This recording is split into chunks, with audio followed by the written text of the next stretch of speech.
Bagaimana kabar kalian? Semoga kalian baik-baik saja. Hari ini kita akan belajar materi agama. Kita akan belajar 3 materi agama. Yang pertama adalah fikih, kedua Al-Quran hadis, dan yang ketiga adalah akidah akhlak. Selamat menonton videonya.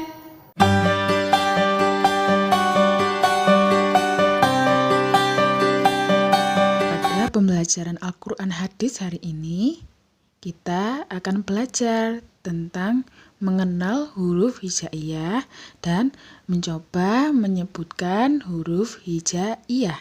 Ayo anak-anak, kita mulai bernyanyi bersama agar kalian lebih memahami huruf hijaiyah.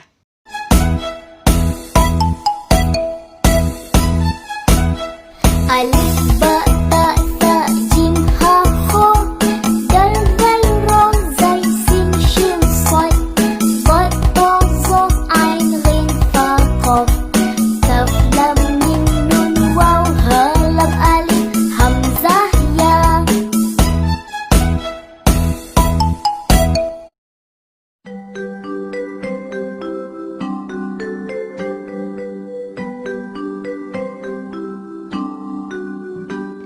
Pada materi akidah akhlak hari ini, kita akan mengenal kalimat hamdalah.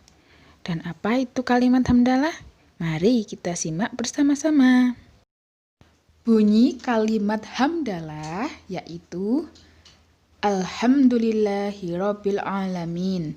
Artinya, segala puji bagi Allah, Tuhan semesta alam. Penggunaan kalimat hamdalah.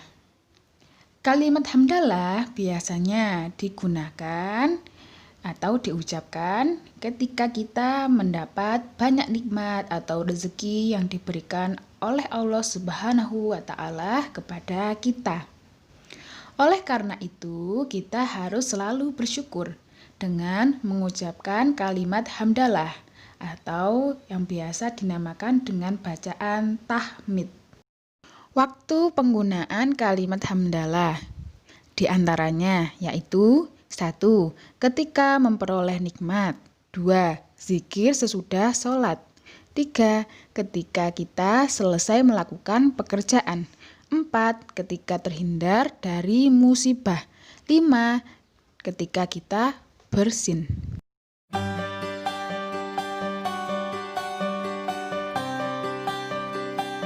Anak-anak, apakah kalian tahu apa itu azan? Azan secara bahasa berarti pemberitahuan. Azan adalah panggilan untuk memberitahukan bahwa waktu sholat fardu telah tiba. Sholat fardu merupakan ibadah yang dilakukan oleh umat Islam. Hukum sholat fardu adalah wajib bagi umat muslim. Sholat fardu terdiri dari sholat subuh, duhur, asar, maghrib, dan isya. Nah, orang yang mengumandangkan azan dinamakan muazin. Anak-anak, setelah kita mengetahui apa itu azan, selanjutnya kita juga harus mengetahui apa saja syarat sah seorang muazin dalam mengumandangkan azan. Yang pertama, telah memasuki waktu sholat.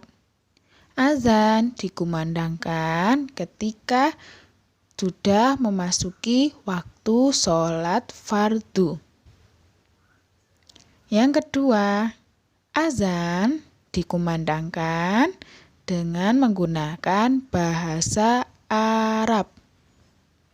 Yang ketiga, azan harus dengan suara nyaring. Jadi, muazzinnya harus bersuara nyaring agar terdengar oleh orang lain. Yang keempat, adzan dilakukan satu orang. Adzan hanya dilakukan oleh satu muadzin saja. Yang terakhir, orang yang mengumandangkan azan haruslah seorang laki-laki. Hal-hal atau ketentuan bagi muadzin ketika hendak mengumandangkan azan antara lain yaitu 1. Suci dari hadas kecil dan besar. Seorang muadzin haruslah dalam keadaan yang bersih, suci, dan sudah berwudu.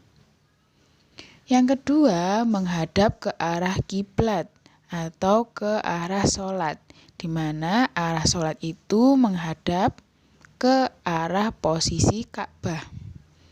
Selanjutnya, yang ketiga adalah suara nyaring dan merdu.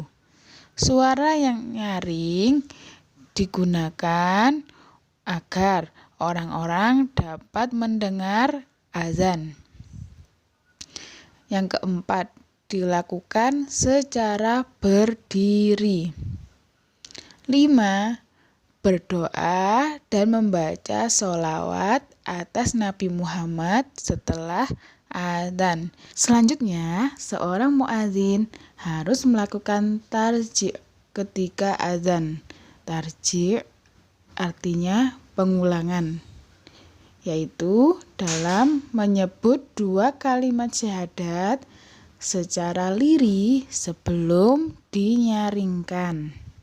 Selanjutnya, seorang muadzin harus melakukan tatswib ketika adzan subuh, yaitu melakukan pemberitahuan ulang bahwa waktu sholat subuh telah tiba. Tatswib ketika adzan subuh yaitu as-sholatu khairum minan naum, bahwa sholat itu lebih baik daripada tidur.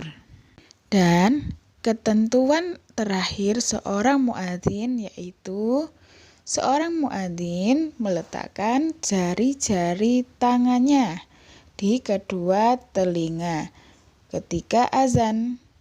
Fungsinya meletakkan jari-jari tersebut untuk meninggikan suara ketika azan. Anak-anak, sekarang coba lihat dan amati lafal adzan berikut ini. Coba dibaca juga. Selanjutnya, tulis lafal adzan di buku tugas kalian. Untuk memahami lafal adzan, coba kalian dengarkan ketika adzan berkumandang pada saat-saat memasuki sholat fardu.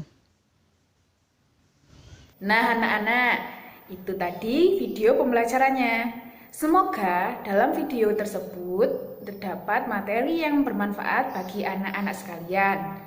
Jangan lupa untuk selalu giat belajar. Wassalamualaikum warahmatullahi wabarakatuh.